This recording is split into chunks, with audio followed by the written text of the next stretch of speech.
my God, what's that up in the sky? It's a bird. It's a plane. No. It's a Dr. DC double dose. It's just a podcast on the books. It's a Dr. DC double dose.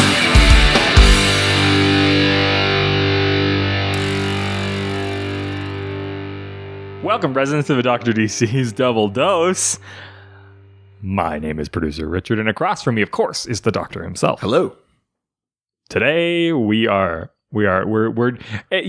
I'm sure all of you guys have done it at some point. You go, I love this character. If they'd only make a good movie about them. Right, yeah. This is how I would do it.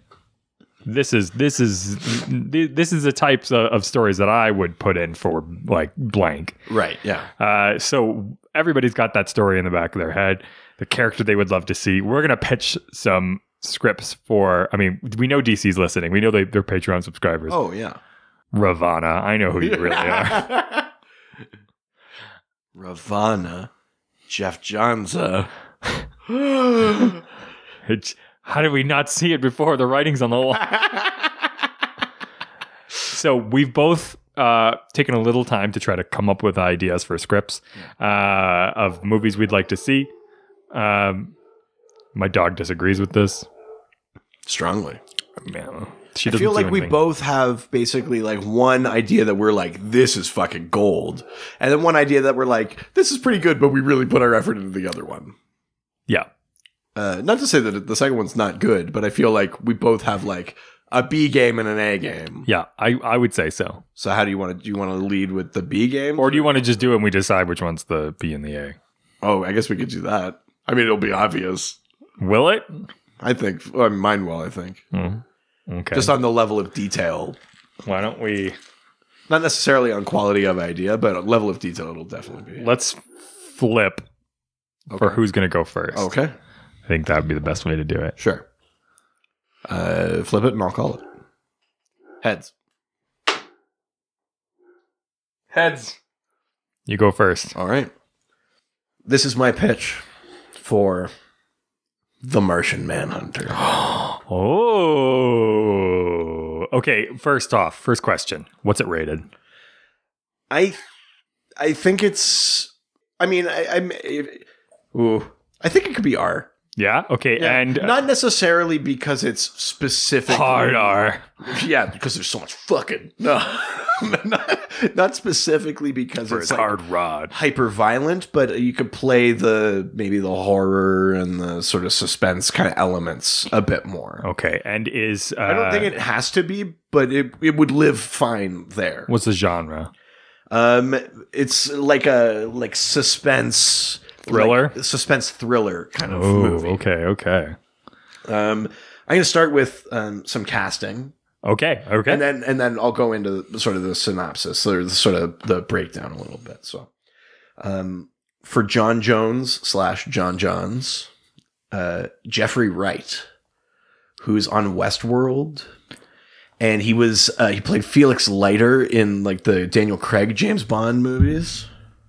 He's a little bit older. He's not maybe who you would think of for like a superhero movie, but this would be like the human form for John Jones. Is this old dude? Australian actor? No, he's a black guy. Oh, the guy who ends up in Westworld. I don't watch Westworld, but he's on Westworld. Black guy, maybe the inventor. He's like he's not one of the robots. I don't think. I don't know. I don't watch Westworld. Is it? Now I need to know if it's the guy. Just type Jeffrey Wright, Westworld. How do you spell Wright? Wright.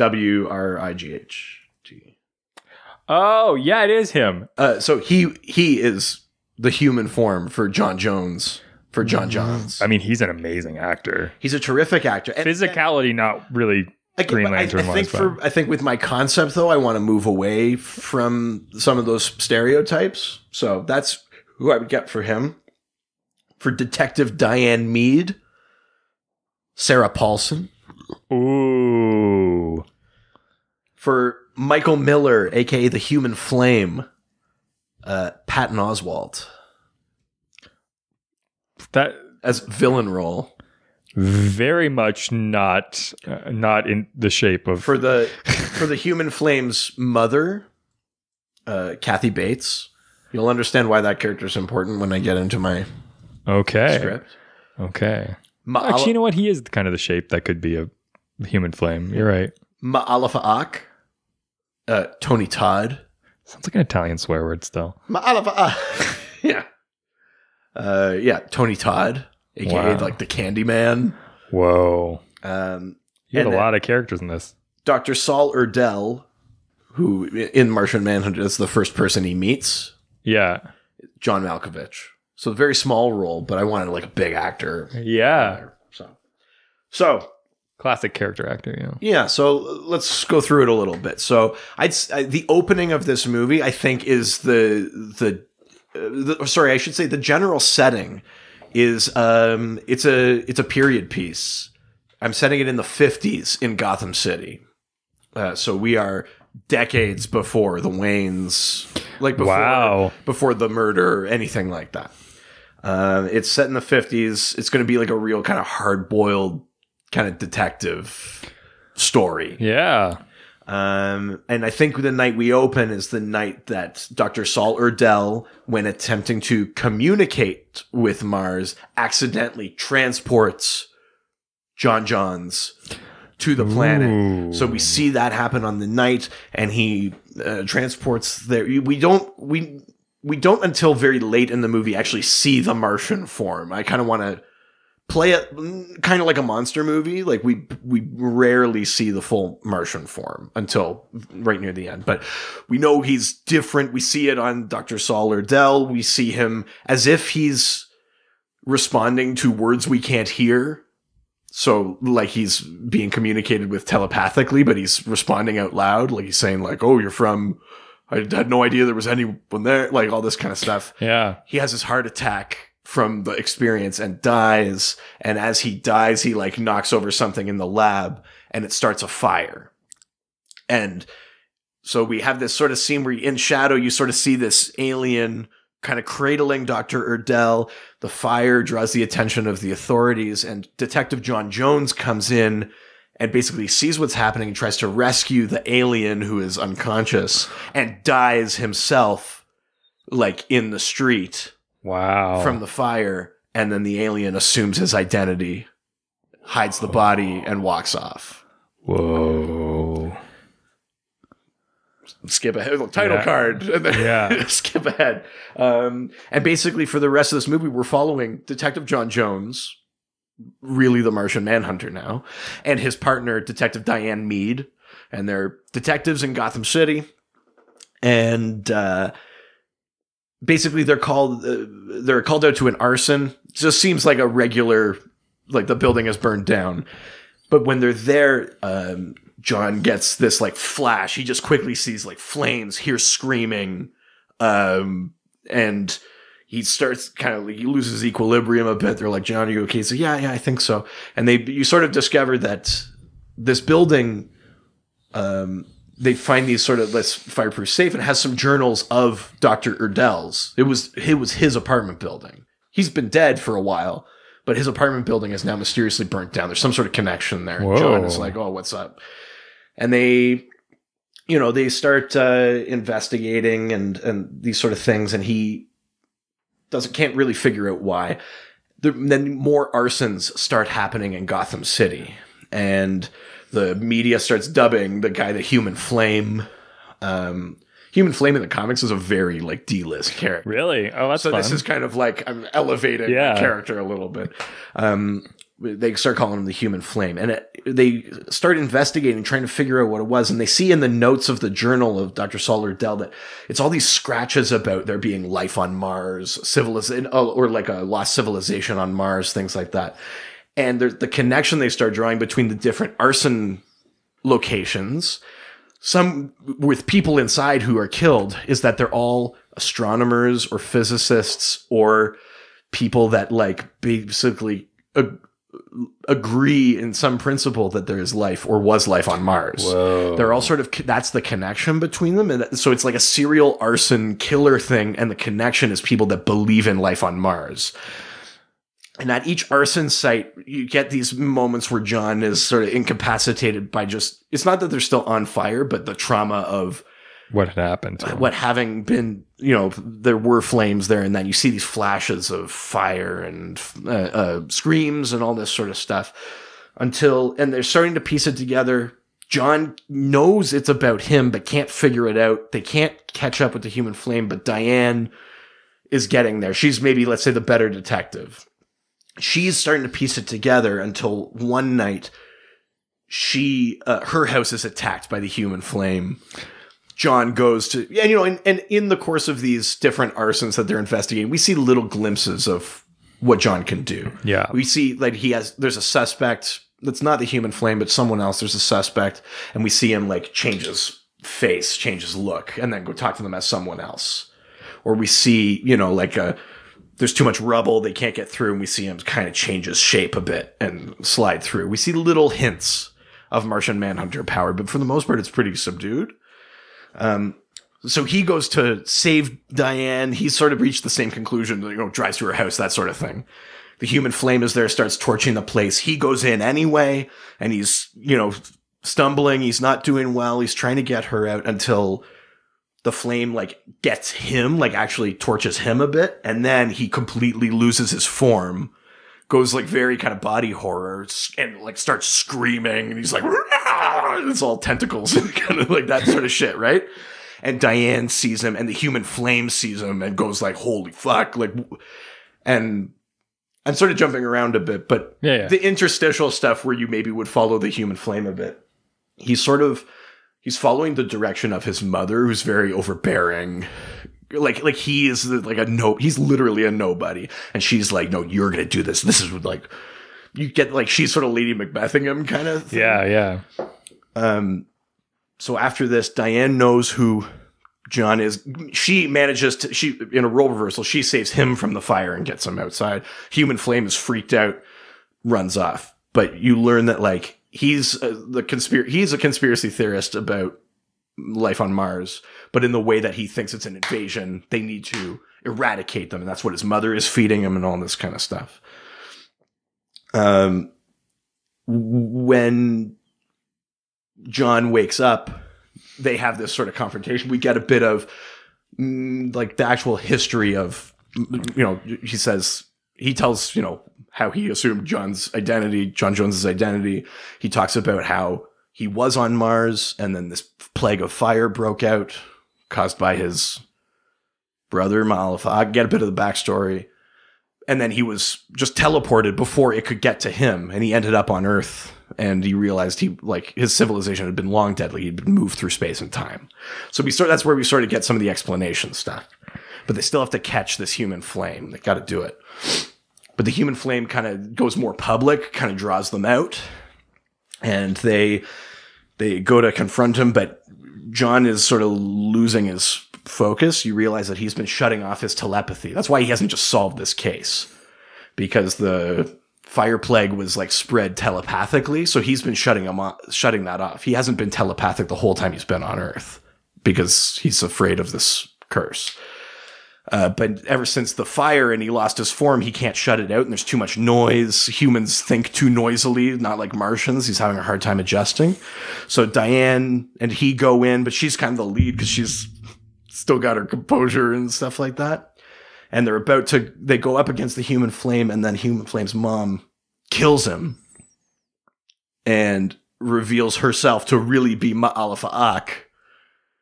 Whoa. Who knew that John had been teleported, that Solar Dell's communication device had activated this ancient Martian portal. And he had spent all this time trying to activate the portal again to make it to Earth so he could complete his genocide of the Martian people. And kill John. Whoa. And then this would be the moment where you get finally the full sort of superheroing. And I think it would be something to the effect of he would, he'd incapacitate John, something with fire, something with whatever. And then I had it in my head that Diane would get, because the cars in the 50s were so massive, would get in her car and drive at him, trying to hit him. Yeah. And then he would just grab the car and pick it up and be because he's a monster and would throw it. And then Martian Manhunter would catch it and just put it down. And he'd be like, blah, blah, blah. And he's law enforcement on Mars too. So the thing where he caught Ma'alfa on Mars, but then was teleported away. Yeah. And then he was like, no, I'm going to fucking get you. I'm the last of the manhunters from like that sort of thing. And then they would fight. Whoa. So it would be one of those movies where it's kind of detective-y, horror-y for the most part. And then the third, I wouldn't want them flying around like Matrix 3 style or anything. No. Even the superheroing would be, I think, be toned down. I don't think it would feel like Man of Steel or anything like that. But you would see displays of strength, shape-shifting, some of their kind of cool powers. Yeah. And I think that's, yeah. Damn. But otherwise, it would be pretty restrained. You would just, I like that. That's my pitch Shit. for The Martian Manhunter. Well, damn, son. Yeah. Wow. I really liked that. Yeah. I think it would work. Yeah.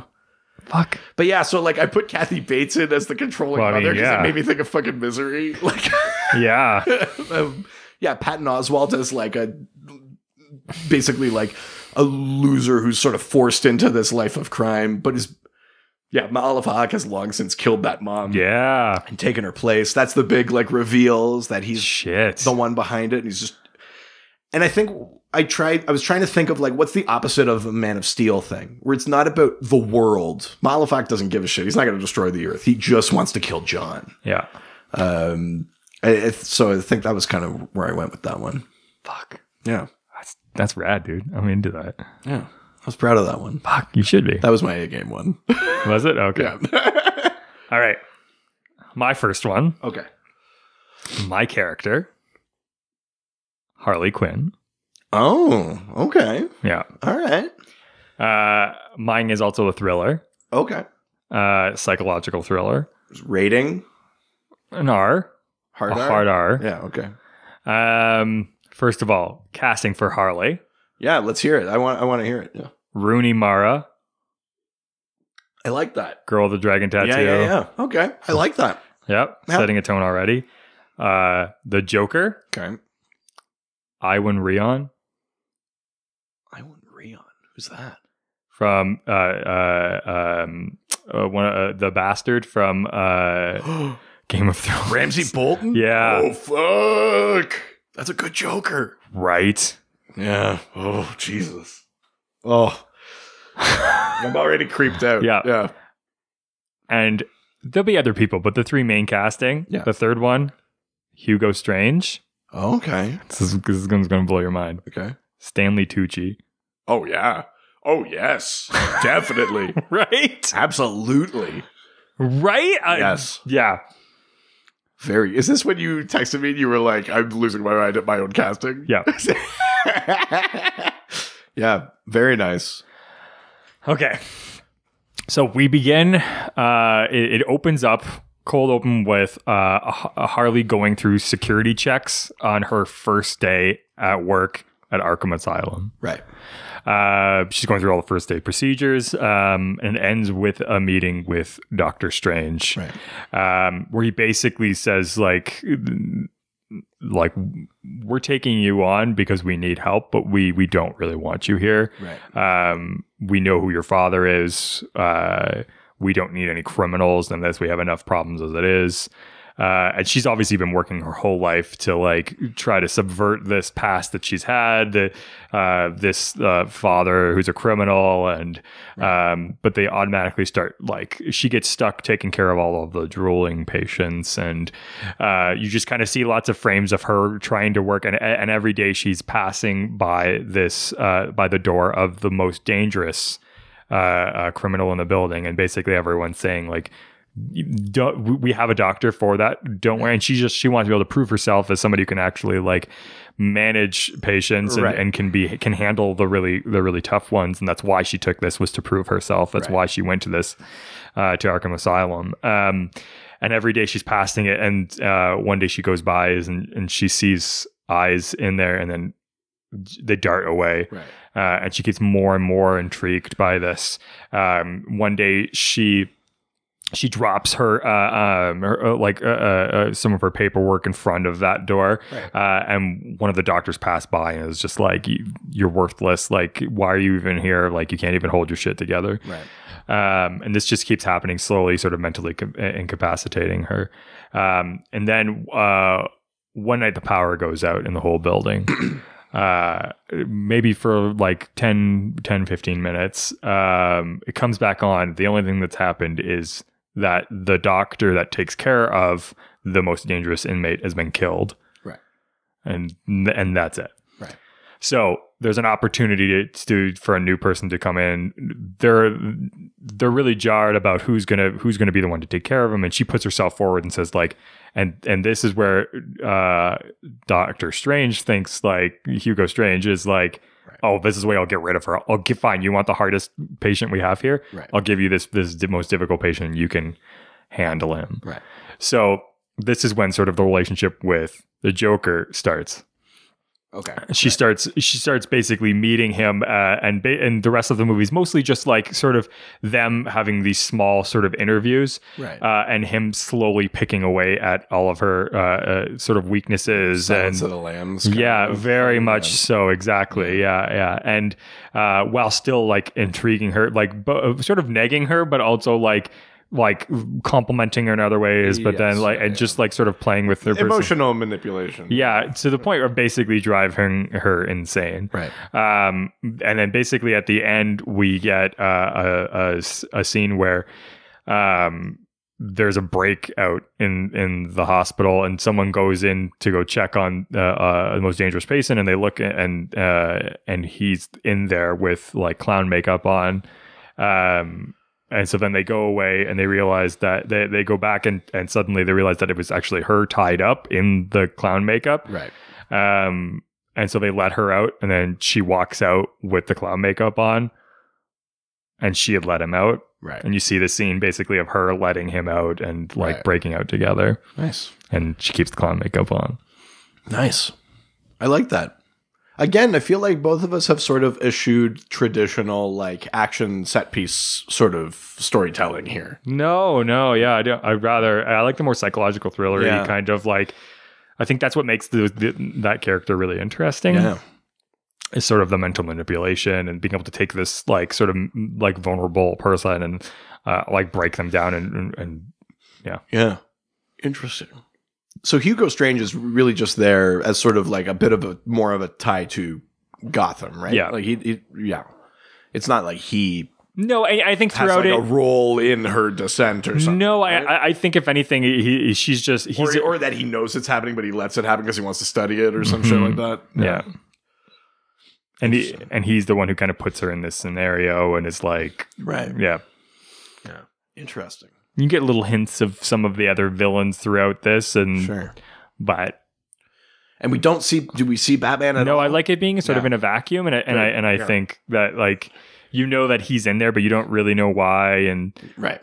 Maybe like a TV in the background, you see something about Batman, but it's exactly, exactly. But it's like that's not what it's about. I like having it sort of almost be like a Shutter Island sort of scenario. Yes, yeah. Oh, I do like that. Nice. Yeah. Very good. Very good. I like it. Okay, so we've got the Martian Manhunter. Mm-hmm. We've got Harley Quinn. It's my turn again, I guess. Yes. My other pitch is Zatanna. Oh, I was going to go for Zatanna too. I like pulled away, but I was going to go for Zatanna. I like that we both did a man and a woman. Yeah, that's nice. Well, I want to flex different muscles. Yeah. So again, I'll just mention some casting off the top here. Okay. Zatanna, Jamila Jamil from The Good Place. Yeah. Ooh. Yeah. Yeah. Yeah. I think we've mentioned this casting before. I think she'd be good. Yeah. Giovanni Zatara, her father. Oh yeah. Jimmy Smits. Yeah. Yeah. Yeah. I was proud of that one. Felix Faust, who would be the villain in this film, be Christoph Waltz. John Constantine would make an appearance in this film, but like supporting cast. Yeah. And he doesn't wear hand-me-downs. Brenton Thwaites. Yeah. Wow. I could see him being Constantine. Yeah. Right? Yeah. And we'd also get an appearance from Madame Xanadu, who would be played by Michelle Yeoh. Whoa. Yeah. So I think the premise of this one would be that it's maybe this might be a little too stereotypical, but we frame it as the idea that Giovanni Zatara is very sort of old world, and I think we would open seeing, we'd probably see him and Cindella, like Zatanna's mother, who I have not cast, seeing them and maybe some other magicians fighting a big threat. Something massive. Yeah. And basically, in fighting the threat, Cindella is killed. And I haven't fully worked out the detail of this, but there would be some sort of thing where Zatara, against his better judgment, makes a deal with Felix Faust in that moment to keep Zatanna, his like infant daughter, safe. Wow. For a while. Mm-hmm. You know, kind of like that thing where it's like, but then when she's an adult, then like, you can't protect her anymore. Mm-hmm. So one of those kind of things. Yeah, yeah. Something like that. So they're fighting Faust and he makes some sort of Faustian bargain, you know, a thing that he shouldn't do, but he does it because he loved her so much. And you flash forward a bit and you see them doing like their stage magic thing together. They're performing and you get a sense of them working together and that they have a pretty good relationship, but that he is obviously very protective, very worried, doesn't, you know, he isn't trusting her with all of his secrets. You know, he's teaching her magic. She's a proficient, very good magician, stage and real. Yes. But he's not showing her everything. There's stuff he can do she can't. Like, he's keeping it to himself. Yeah.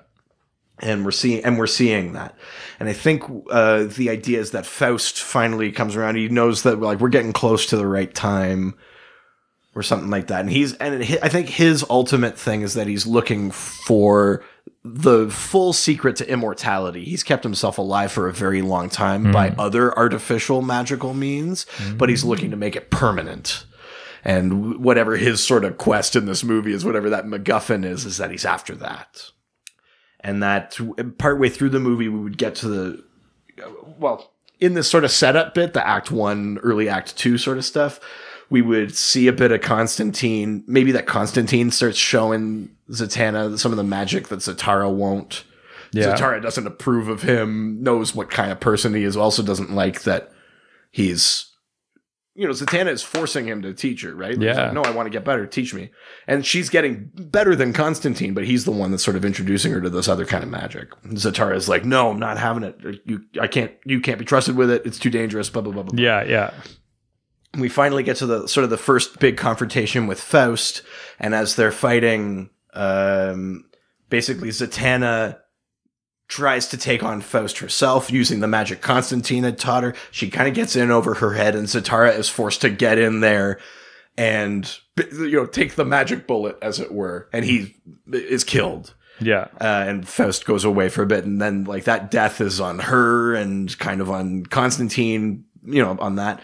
But it's ultimately because, like, she could have won if Zatara had taught her all the magic. Yeah.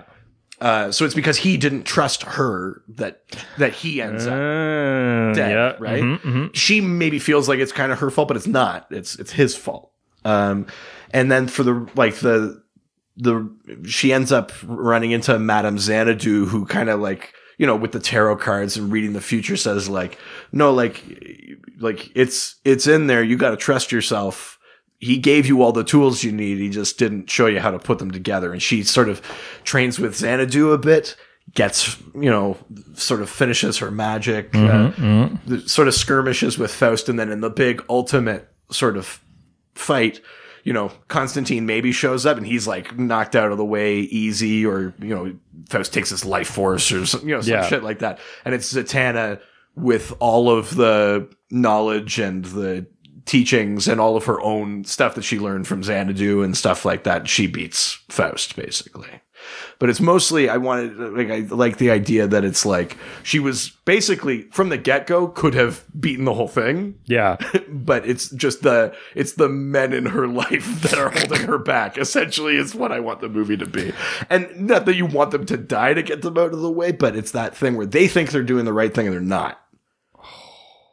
Constantine only teaches her bits, you know.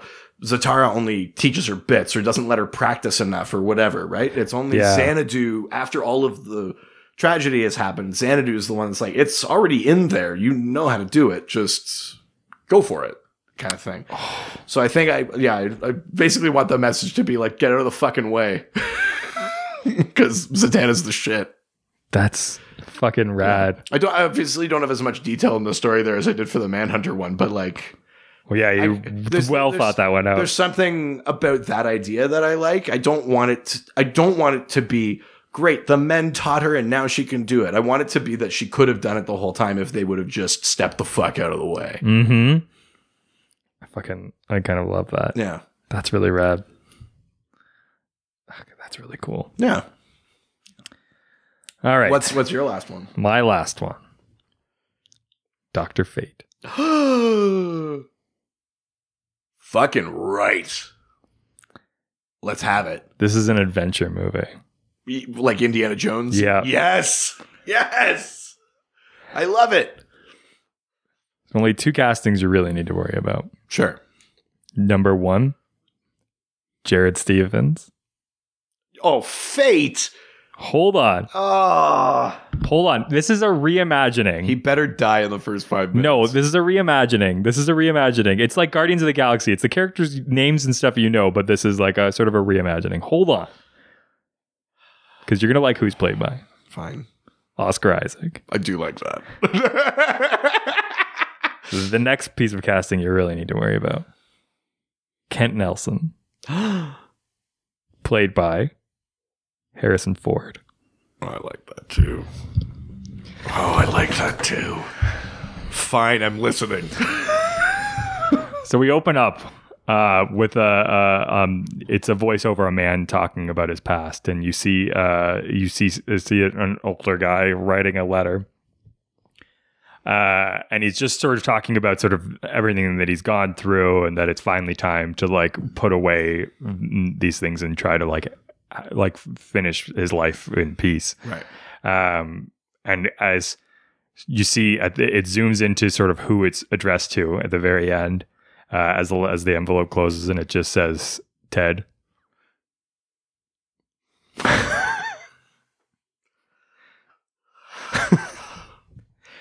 Fuck you. You can't do that. God damn it. So we flash backwards now 10 years. Sure. It's a backdoor booster pilot. Well, you know. We see a man in sort of a beat up Jeep flying through a jungle, sure, with a militia behind him shooting. Right, it's the Expendables. Yeah. He drives through. There's a plane running ready. It's the plane starting to take off. The Jeep's driving up next to the plane. The man climbs on top of it and jumps inside the plane. Yeah. And sort of like the plane flies off with bullets shooting everywhere. You see the man open up a bag, and he's got like this ancient sort of like sculpture inside, like a statue. Right. It zooms up. You see the face of Oscar Isaac. Sure. The smile on his face as they drive into the distance. Right. Flash forward to today. Okay. You see Oscar Isaac again, but now he's working sort of as like a night manager at a department store. Sure. But the first shot is like you see like a man's hand like in a dark hole trying to grab at something, and you just hear like it's like I almost got it, and they're just like, come on, we gotta go, and it's like, oh, hold on, I got it, and wait, is this the watch you wanted, sir? It's basically that, yeah. Yeah. I love that. Exactly. You go throughout his day sort of realizing that like things have really changed since his past, and he's now having to sort of live this unhappy life, and you think like what could possibly have brought him into something like this? Sure. Why would he have given in the excitement of before? He drives back to this house where he's got a family. Right. He's got a wife and a kid, and he climbs up into his attic and he starts going through these photos of all of these past times and like old relics of adventures that he's had. And his wife comes up there and it's just like, like you didn't have to give it up. Like, and he's just like, no, this was important. Obviously keeping this family afloat. And these are the types of things that matter, not like the like death defying things that will make these happy. And suddenly there's a knock at the door. And there's it's a courier with a letter for him, and he opens it up. You're getting excited, aren't you? I am a little bit, yeah. And it's a letter, and he's just like making some snide comment, like, "Who writes a letter anymore? Like, what is going on?"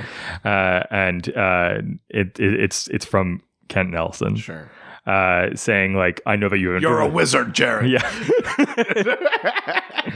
Well, he says like basically like there is this relic that I need to get.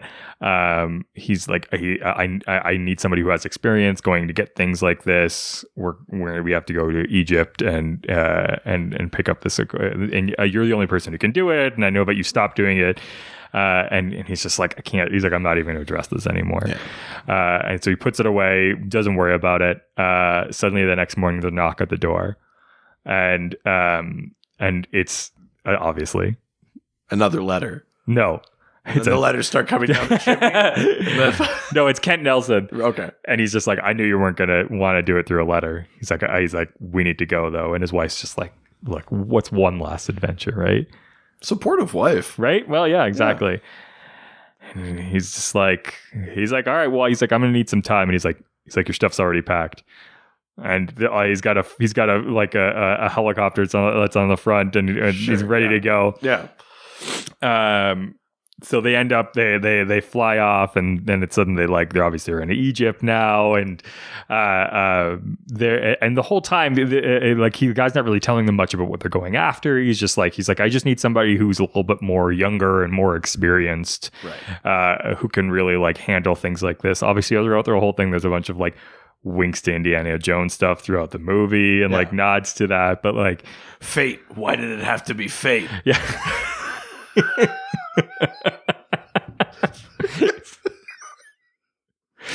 Constantly putting them in that sort of scenario. Sure, yeah, absolutely. We then sort of zoom. They're sitting inside of like a cafe or something like that, and you see off in the distance there's somebody kind of like watching them the whole time. Sure, yeah. And they don't really mind much to it, but suddenly they realize they're being followed, and they finally like get access to this tunnel through a bunch of like random circumstances, and then suddenly this Jeep pulls up, and these guys get out of it, and they've got like sort of black eyes, and okay, yeah, they're like, what the hell's going on? Suddenly they get inside the cave to escape them. And everybody sort of is trying to scramble inside. The floor falls out and everybody falls in. And suddenly these guys transform into demons. Okay. And they're like, our boss is like, you need to give us what we want. You need to get it for us. Okay. And they're like, well, who's your boss? And they're like, don't worry about it. So who's the boss? Who's the boss? This is good storytelling. Keep going. That's okay. So they're inside this cave, and they're like, well, we got to find a way out. And they're like, yeah, but first you're going to take us to what we need to find. And Oscar Isaac's character, obviously, Jared's just like, what the fuck's going on? What are we here to find? Yeah. And he's like, it's just a piece of my past. And he's like, I don't understand, how is it a piece of your past if we're going into this like relic? And he's like, don't worry about it. So they these demons, and he's just like, what the fuck are demons? What the fuck is going on? Obviously, yeah. Right? And he's just like, and he's just like, why are you so cool about all of this? And like, I don't understand it. And he's just like, let's just get through this. And he's like, once this is all over, you can make your own decision. And he's just like, what the fuck, dude? Like, everything is super weird and cagey, and he doesn't understand. And so they're kind of going through all of these things, and suddenly Kent's a little bit more nimble than he kind of led off to be. Right. And they're going through all of these like passages and all of these like booby traps and things like that. And they keep trying to lose the demons, and then they sort of like will escape down the one way, and then suddenly the demons will just appear, and they're just like, what's going on. So they finally get to this sort of like passageway, and they pry it open, and obviously there is the helmet. And that suddenly the demons are like, exactly what we're looking for. Time to get it. A huge fight shows up, and Kent grabs the helmet, puts it on, turns into Dr. Fate. Jared's just like, what the hell is going on? And he's like, this is the last time I can do it, kid. And so the huge fight breaks out. That's when you hear loud rumbling, and they're like, well, now our boss is here. You're really fucked. Oh no. Etrigan shows up. What? What? Yo, what the fuck? And exactly. So Kent Nelson's off to the side. He doesn't know what's going on. He's fighting from 3 different ways. And Kent just starts grabbing. First, he's just like, I just need to get the fuck out of here, but there's no way out. And so then Jared or Kent? Kent is Jerry. Right? Jared. Yeah, okay. Jared's starting off to the side. He doesn't know what to do. Right. He's trying to find an escape. And Kent's just like, he's like, as he's getting sort of tossed to the wall, he goes like, this is how you get out. And he's just like, well, how do you know how to get out? Like, I don't understand. And he's like, how do you think I know where this was? And he keeps fighting and going back, and he gets slammed, and he's like, I don't understand. He's like, I put it here. And it's fate. Wink. He's like, I'm the one who put it here. And he's like, I just need to see if you could do it. So they fight, and then basically he gets killed. Right. Throws him the helmet and everything. Yeah. And it's just like, now just get out of here. He's like, now's not the time. He escapes through the passageway, disappears. Dr. Fate. That's the end of the movie? Yeah. What the fuck? I thought that was the first act. That's the end of the movie, baby. Oh, Jesus. I do like the idea that Kent has been Dr. Fate and is sort of like late in life, like one last hurrah. I do like that. Holy shit. Why is Etrigan after it? Who are the demons working for him? What is happening? That could be Act 1. That could also just be Episode 1. That could be Season 1. I thought that was just the setup. Holy shit. Yeah, man. Well, hot damn. I like the idea that you only get the hero at the end and it's not even the true hero. Right, yeah. Holy shit. I really like that. Nice. We're going for a trilogy, my friend. That was a good one, yeah. That was my A. Yeah, I can tell. Yeah. Holy shit, yeah. I realized because I was getting too excited talking about there was like one little piece of my Manhunter one that I forgot. Oh, yeah? About, which is that after Diane saves him from the fire and is like, you're a fucking alien, she's obviously betrayed, because it's not who he said he was. But that, like, the sort of B plot as they recover before the final fight is that now that his telepathy is open, he can't handle it because humans are too noisy. Oh, yeah. She kind of comes around and helps him get control of it. And then in the big, like, fight with Ma'alfa thing in the comics is that he had his telepathy shut off as a punishment. And that would be part of the backstory thing when you find out what happened on Mars. Mm-hmm. And in the big final fight, what John would do is like reach into his brain, like literally reach in, because you could do the phasing, and turn it back on, and he would be completely incapacitated by like the thoughts of Earth, and that would be how he would beat him. Yeah, I forgot about that because that's I got fucking too excited. I really like that Dr. Fate one. Yeah, I kind of can't believe that's the movie. I was like, yeah, and then he puts on the, and then he, what does Etrigan want? I do like it though. I like that it's Indiana Jonesy. I think that's the right move for Dr. Fate. I think so too, right? I was reading a bunch about it today, and I was like, I really like Kent Nelson as being like sort of the first one, and like Harrison Ford is good casting. But do you know who I thought you were going to say? I don't know why I thought you were going to say it's because he's too old. But I thought you were going to say Clint Eastwood. Yeah, no, that's too old, and it's too like he's Well, not. he's too racist. to be Yeah, like, well, I need you to come to Egypt. You ain't no spick. What I like is that there's always been this talk about people wanting Oscar Isaac to play Indiana Jones. Oh, yeah, this is yeah. a way to do that without doing it, and I then mean, they're dressing him like it for the. well, that's new what I Star mean, Wars and then stuff. putting Harrison Ford in there is Yeah. really just sort of like right. I do like that. Yeah. So you're getting it without having to do it, and Yeah. so and then I was reading that the Nelsons were murdered by two demons, They were indeed. and that Jared does end up teaming up with Etrigan at one point. So you got to start as enemies. I like it. It's very well thought out. I enjoy that a lot. I also like those adventure things, you know. Well, that's It's I like, know, and you where never are the get those trap- anymore, where are the right? booby Yeah, traps or the exactly. magical booby traps. I just or like the whatever. idea also that he already knows where all of these things are, and it's getting confusing the whole time. Where Kent suddenly knows all this stuff, and he's like, Well, Kent knows how it's going to play out. yeah, exactly, Because it's fate. yes, but also he's the one who put the artifact Yeah. there, Yeah. so Master of his own fate. exactly. I like that. Fuck. That's a really good one. Well done. I think these are very good pitches. I think so too. Yeah. I want to see these movies. I want a good adventure movie. I don't want like a fucking brutal psychological thriller. Yeah. That's what I want. Yeah, I just want like a body horror like detective. Yeah, noir. well, like a 50s sort of like Yeah. almost like monster movie. Yeah, Yeah.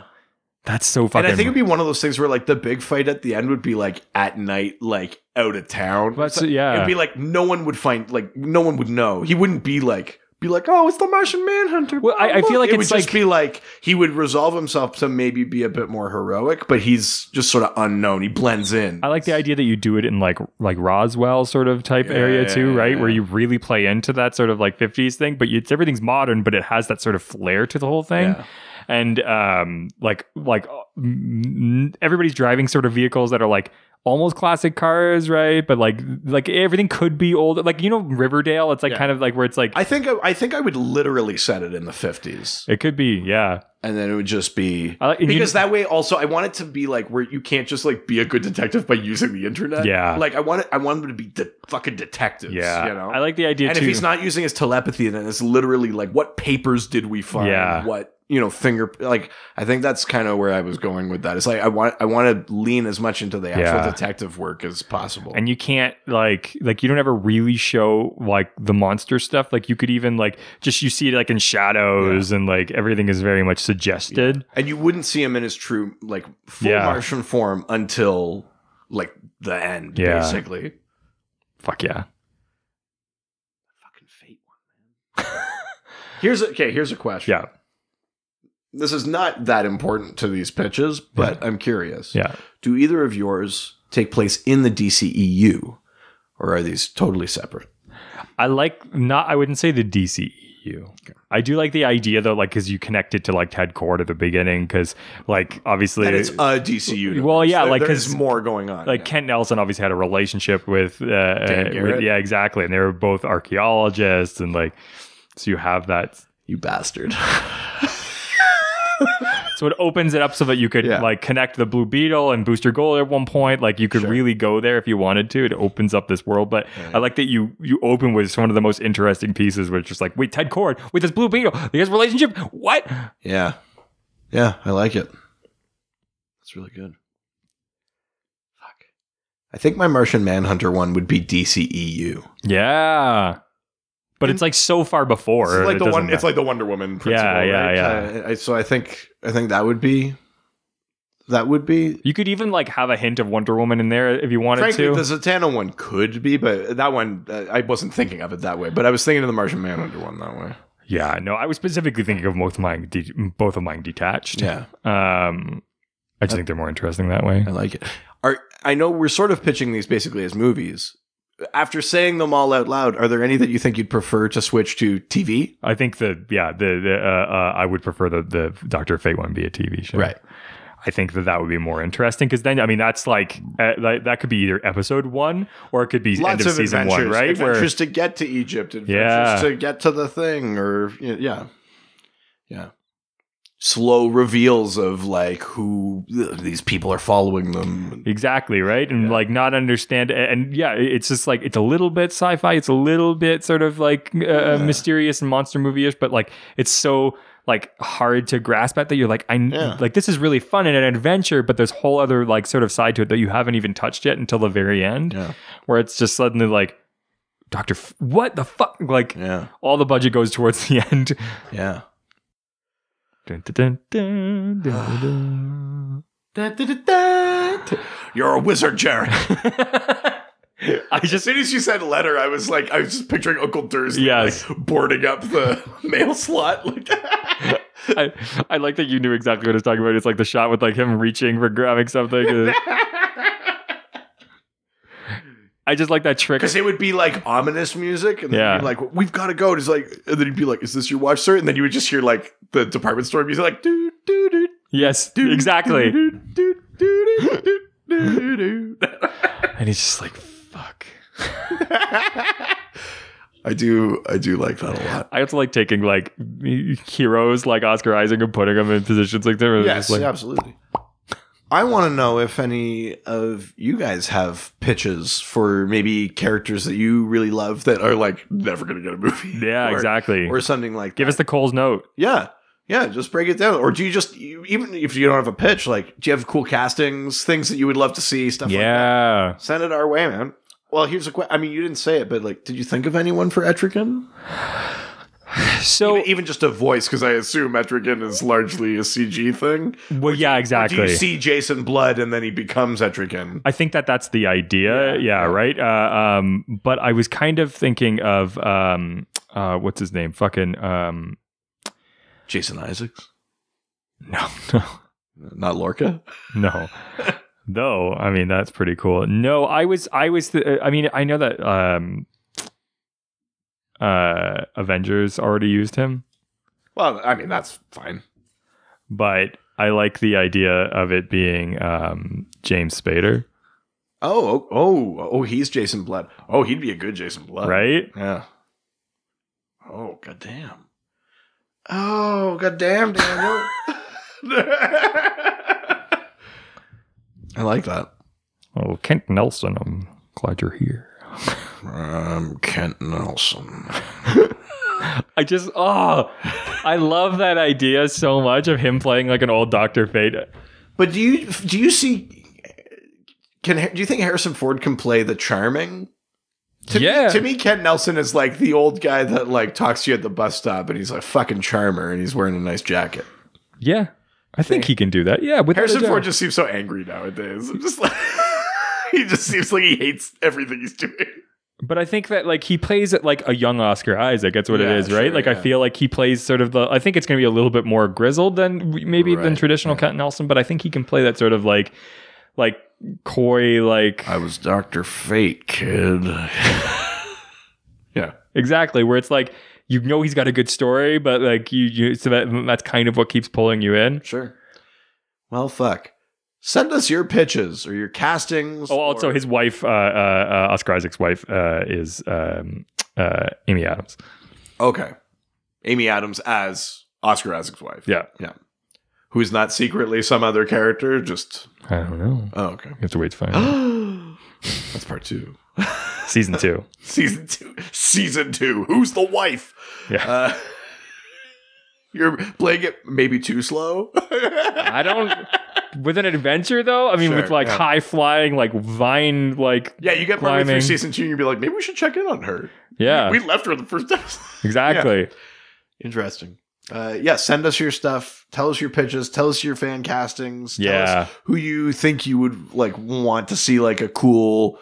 Tell me what genre you think like a cool character would work in or anything like that. Which of our movies or TV shows do you want to see? Yeah. Which of you are willing to fund our project? Yes, exactly. Who wants in on the angel round? Hashtag go fund DC. Hashtag go fund yourself. Yeah. Yeah. Yeah. That was fun. We'll be back on Wednesday. Yeah. With the annual. Fuck, that's right. What are we doing for this? For the double dose? Yeah. Should we talk about that on mic? Probably not. Okay. Adios. Ciao, ciao.